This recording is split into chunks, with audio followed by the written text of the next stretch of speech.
ప్రేమామయుడైన యేసుక్రీస్తు నామములు మీ అందరికీ శుభాలు వందనాలు తెలియజేయచ్చు ఉన్నాను.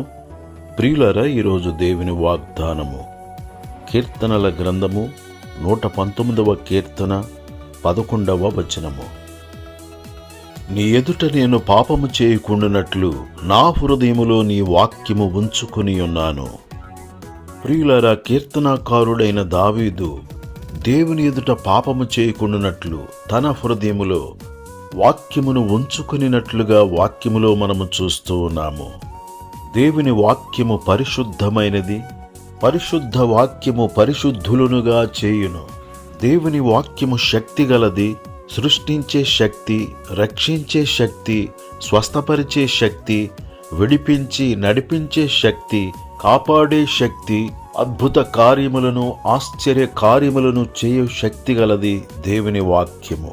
దుష్టుల ఆలోచన చొప్పున నడవక, పాపుల మార్గమున నిలువక, అపహాసకులు కూర్చుండు చోటను కూర్చుండక, యెహోవా ధర్మశాస్త్రమునందు ఆనందించుచు దివారాత్రము దానిని ధ్యానించువాడు ధన్యుడు. అతడు నీటి కాలువల యోరను నాటబడినదై ఆకువాడక తన కాలమందు ఫలమిచ్చు చెట్టు వలె నుండును.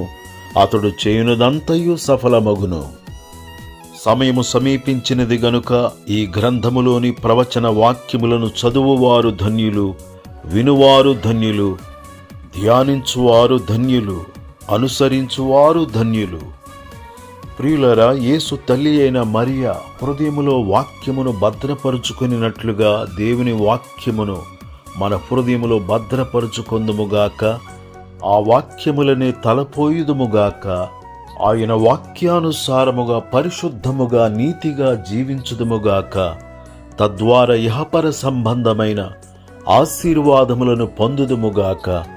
దేవుడి మాటలు మన కొరకు దీవించునుగాక. ఆమేన్. దయగల మా తండ్రి, ప్రేమగల మా యేసు ప్రభువా, అనుదినము నీ వాక్యముల చేత, నీ మాటల చేత మమ్మలను బలపరుచుచున్నందుకై, తృప్తిపరచుచున్నందుకై నిన్ను స్తుతించుచు ఉన్నాము. ప్రతి ఒక్కరూ నీ మాటలను శ్రద్ధగా విని నీ పరిశుద్ధ గ్రంథమైన బైబిల్ గ్రంథమును ప్రతి దినము పఠించి హృదయములో భద్రము చేసుకుని నీ వాక్యములనే తలపోయొచ్చు, నీ వాక్యములనే అనుసరించి నడుచుకున్నట్లు నీ కృప ప్రతి ఒక్కరికి అనుగ్రహించుమని, ప్రతి ఒక్కరి సమస్యలు దూరము చేయమని, ప్రతి ఒక్కరిని ఆనంద సంతోషములతో ఆయురారోగ్యములతో నింపుమని, నీ ఆశీర్వాదములు సమృద్ధిగా నీ బిడ్డలకు కలుగు చేయమని క్రీస్తు యేసు పరిశుద్ధమైన నామములో ప్రార్థన చేసి అడుగుచున్నాను తండ్రి. ఆమేన్. ప్రియులారా, ఇంకా ఎవరైనా ఈ మన ఛానల్ను సబ్స్క్రైబ్ చేసుకున్నట్లయితే దయచేసి ఇప్పుడే సబ్స్క్రైబ్ చేసుకునండి. లైక్ చేయండి, షేర్ చేయండి. మీ విలువైన కామెంట్స్ను కామెంట్ సెషన్లో పెట్టాలని ప్రేమతో మనవి చేస్తున్నాను. దేవుడు మిమ్ములను, మీ కుటుంబములను సమృద్ధిగా దీవించునుగాక. ఆమేన్.